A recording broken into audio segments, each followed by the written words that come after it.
Good morning. I'm meteorologist Dave Epstein. It's Friday, the 24th of July. Let's get to the weather wisdom for today.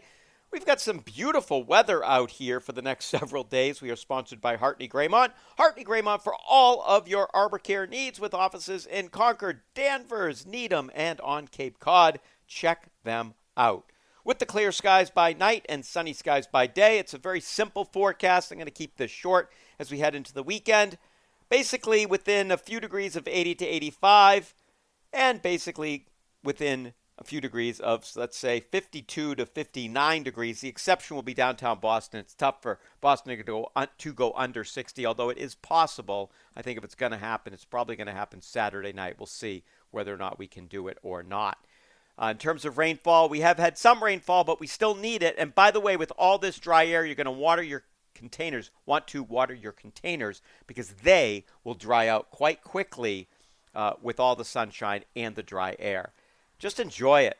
This is amazing weather. Have a great weekend.